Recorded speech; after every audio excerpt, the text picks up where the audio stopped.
എല്ലാവർക്കും എന്റെ നമസ്കാരം. ഓം ശ്രീ ഗുരുഭ്യോ നമ, ഓം ശ്രീ ഋഷിഭ്യോ നമ, ഓം ശ്രീ പരമഋഷിഭ്യോ നമ, ഓം ശ്രീ പരാശക്തിയൈ നമ. ഋഗ്വേദം 1-ാം അധ്യായത്തിൽ 161-ാമത്തെ മന്ത്രമാണ് ഇവിടെ പറയാൻ വേണ്ടി പോകുന്നത്. ഇന്ദ്രം പ്രാതർഹവാമഹേ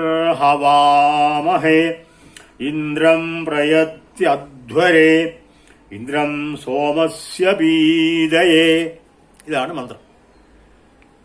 അന്വയം: പ്രാത ഇന്ദ്രം ഹവാമഹേ തഥയേവ അധ്വരേ പ്രയതി തം ഇന്ദ്രം ഹവാമഹേ തഥാ തൃതീയേ സവനേ സോമസ്യ പീതയേ ഇന്ദ്രം ഹവാമഹേ.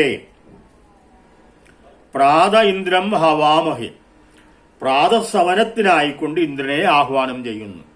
യാഗവേദിയിൽ യാഗകർമാനുഷ്ഠാനത്തിന്റെ ഭാഗമായിട്ട് പ്രാതസവനം, രാവിലത്തെ കർമ്മത്തിനായിട്ട് ഇന്ദ്രനെ യാഗവേദിയിലേക്ക് ഞങ്ങൾ ആഹ്വാനം ചെയ്യുന്നു.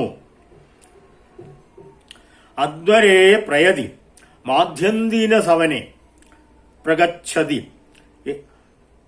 ഉച്ചയ്ക്കുള്ള കർമാനുഷ്ഠാനങ്ങൾക്ക് എത്തുമ്പോഴേക്കും ഇന്ദ്രനെ ഞങ്ങൾ ആഹ്വാനം ചെയ്യുന്നു.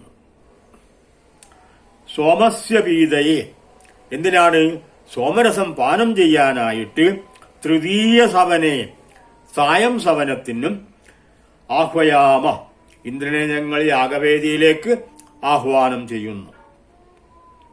ഇന്ദ്രദേവനെ യാഗവേളയിൽ പ്രാതസവനത്തിനായിട്ട് ഞങ്ങൾ ആഹ്വാനം ചെയ്യുന്നു.